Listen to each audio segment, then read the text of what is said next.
It was good. I'm trying to think back to yesterday. It was a good practice today. I thought yesterday was a lot of dinged up, beat up guys. Probably not as physical on Monday as we'd like, but we had high tempo, good speed out there today.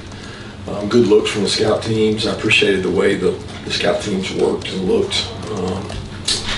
But it was good. I mean, I thought it was spirited. It was nice and cool out there. So they got a good football team. They're hard to simulate. That's the hardest thing is simulating what they do, especially their offense and their defense. Vertical, strike, knockback. They're very different in terms of how they play.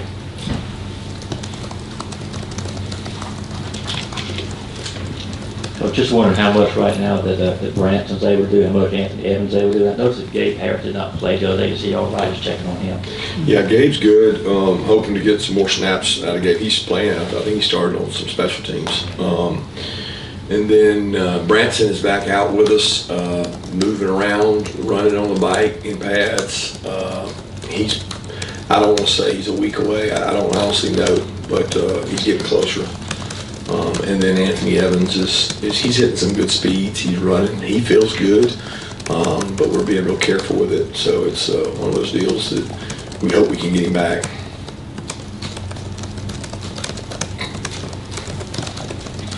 Yeah, Coach, it's obviously been well documented that you guys use crowd noise when you go on the road, artificial crowd noise here.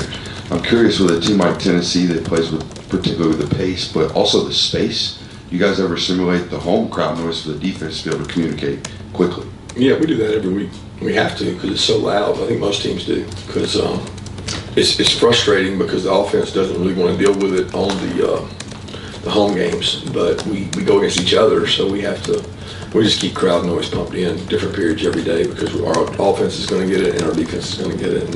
And communication on defense has changed so much since the advent of all these offenses with motions and shifts. So you can't practice football without communicating on defense. So we do crank it in. It seems like Daniel Harris has played more snaps for you guys the last couple of weeks, higher percentage of snaps. What has he done to earn more playing time, and what have you seen from him in the last 2 games? Yeah, he's practiced better. You know, we had a long meeting, and I don't remember what game it was. Can't remember the order of those games, but we had a long meeting with him and told him that we needed to see him practice better. And it was the off week where he really stepped up. He had really good practices. He competed. He gave great effort. He tackled better. He earned it. Is what he did. So he's played more because of the way he's practiced. Kirby, what did you see from Smile in his first game back, and just how big was getting him back on the field? Yeah, it was good for the confidence of the other guys, and I think the depth of our other guys. You know, we were basically playing 3.5 inside backers between Jalen, CJ, and Raylan, and then Chris Carter's playing. So now kicking him in allows, number one, Jalen maybe to be fresher and play on the edge a little more. And you know, we weren't even sure we were going to get Smile back for that game. He wanted to play. He felt good. He did not practice a lot last week, but the plan was for him to get back practicing this week, and he's done that, and he's embraced the leadership role of that room. Coach, after we spoke to you yesterday, Jake Pope went on Twitter and made an apology to everybody. Has he had a chance to maybe speak with the team about that? If so, kind of how did that go? Yeah, you know, I don't like to comment on the internal stuff going on inside. He did talk to the team, did a great job. You know, I'll say I should not have called the kid an idiot. That was a mistake by me, but I appreciate Jake. He's a great kid. He works really hard. He's a team player. I think he knows it was a emotional mistake, and he told the team that. So I appreciate the way he handled it. Kirby, I guess Nico left the game injured last game for Tennessee, and how do you approach it, knowing whether he's going to play or not, and what do you know about Gaston Moore? Yeah, that's the dilemma. You know, we don't know a lot. I'm talking about his injury. Like we don't really know what's going on there. It's hard to figure. We do have, because they had those games early in the year where they beat teams so bad, he got to play up quite a bit. Then we obviously have the game that he played in.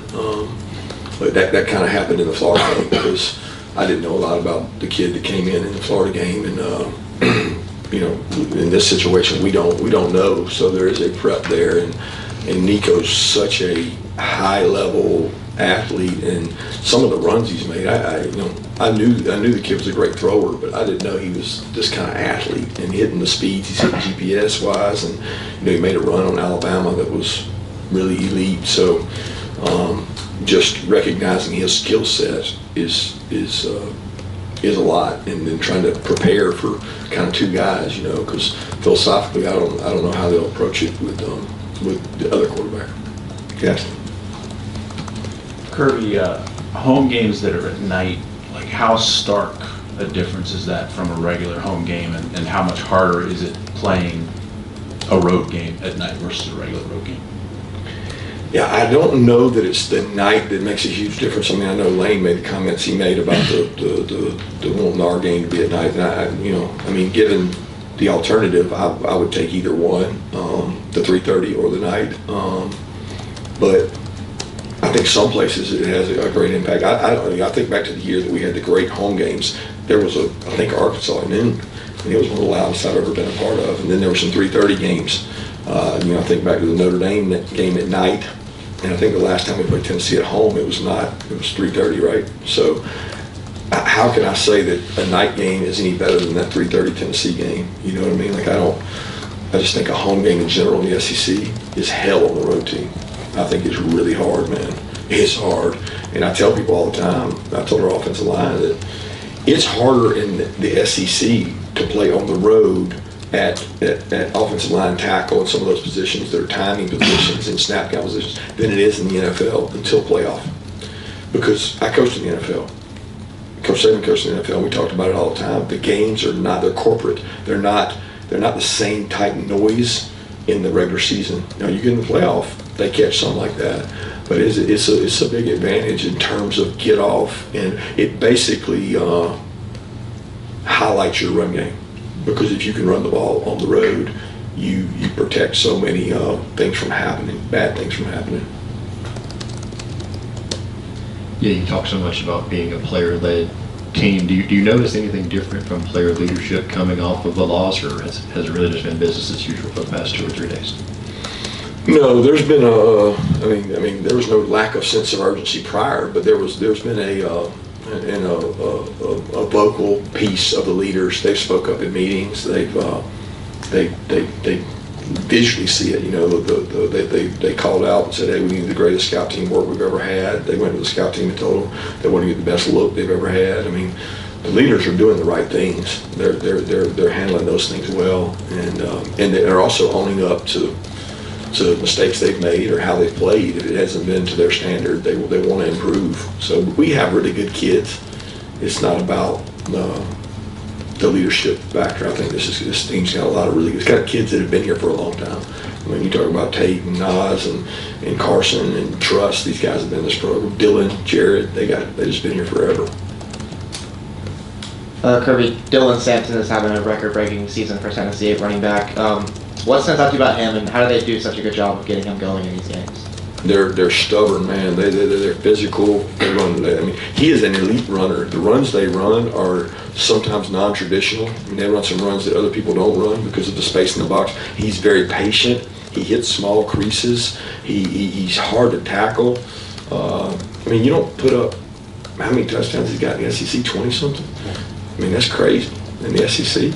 The SEC is the hardest league in the world to run the ball in on because they got the most size defensive linemen. And he continues to do it at a crazy pace to me. So, what year is he, by the way? Yeah, I mean, he's as good. I mean, it seems like he's been there for a while, and I know where he's from in Louisiana. They do nothing but have great backs from there. He reminds me so much his run skill set of Kamara, of Alvin. He's very smooth and elusive. Coach, talking about night games, it's gotten to be kind of a big deal, the third to fourth quarter transition on these teams, even for you guys. First on Ole Miss last week, there was a lot of smoke left after that, and you guys were trying to run a play deep in your own territory. Did you say anything? Did that bother you? And just, can you talk about that, what's going on in the league? Obviously, Texas, they put on a huge show and it gets dark, and I don't know whether it affects you, but just your thoughts on that. Yeah, that's just part of the entertainment. I don't know anything about it. It did last week. We had a play called and we were worried about that. I mean, we tried to wait. I think Lane was trying to get him to wait too because he was worried. I mean, we didn't want that to impact the game. But it was like nobody in the box could see the field, and we could barely see on the field. It reminded me of like a fog bowl. I don't know much about what goes on in that time. I'm so focused on the game that I don't really care either. I don't want it to affect the vision, but I don't care about the what they do and the entertainment value of it, and just hope we're competitive with what we do. Coach, got a schedule type question for you. This is going to be the first home game in, I think, 35 days for you guys. Tennessee's playing its first road game in about a month. And I know Auburn, you got a home-heavy schedule. Is this something you would like to see the SEC maybe try maybe a little better to kind of break this up so you don't have to be all the time on the road, so much on the road? Yeah, I would like to have a rhythm to it. I do. I'm not also going to sit here and say that they probably didn't think about that. And there's not a reason why it has to be that way. I know in our case it's the Georgia-Florida game. That impacts every other year. You can't, every year for us, but every other year it would have been in our backyard. So it makes you have to leave home and go. And that's always been one of the tough things, is just at the end of the day, you're traveling more and you're getting back later, especially these TV times. And that can impact your recovery time and what you do on Sundays. But in a perfect world, you wouldn't go that long. I'm sure Auburn feels that way. We felt that way, I think it was last year. We went a while before we went there and played. So, but I'm sure if you ask the SEC office, they'll have a reason for it. Going back to having gone so long without Smile, how happy have you been with how your inside linebackers have played to this point in the year? Yeah, considering the age and the experience level of those guys, they've done a good job. It's been by committee because Jalen really is kind of half inside, half outside. He does a lot of everything. CJ and Raylan have really grown up.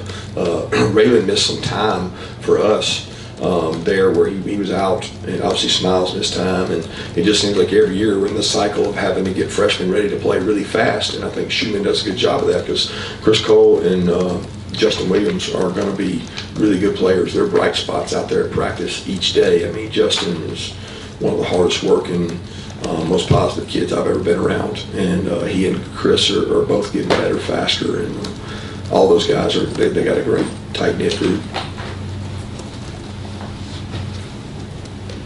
James Pierce, their I guess edge rusher, how does he compare to Princely, and what kind of concerns he after the success he might have last week? Yeah, he's similar. He's very elite get off quickness. They do different things with him. I mean, they put him on the center before, they put him on guards before, they twist him and stun him. But he's really good on the edge, and I'm sure watching last week's tape, that's probably where they're wanting. Is on the edge and the get off and the quickness. And you got to count for him every play. But the sad thing is, like, they got other players. He's not a one-man team. Their inside guys are playing at a high level, rushing great. They got great quickness and get off. They have several players from Georgia playing really good. They got guys playing on the edge really well. And the biggest difference in their team is probably their secondary and their corners. Their corners are playing as good as any set of corners in our conference right now. We have another question, Coach? Yeah, just how's the offensive line practice so far this week? Well, they practice like they do every week. They give a great effort, great toughness. They're doing it by committee. We got guys injured left and right out there. So it's, we're running a drill and there's no guard in there because we're out of guards. And then this guy's got to go in and take reps. This guy's got to bump over here. He's got to move out there. It's welcome to the SEC. So, the one thing about those guys, they're the toughest group on our team, and they are the most committed and want to do right and want to play well. It's tough sledding. It's tough sledding out there, especially when you're throwing the ball that much. It's hard to go block one-on-one and do those things. We have to help them with protection, and we got to help them in the run game so they can come off the ball and hit people. All right, thank you.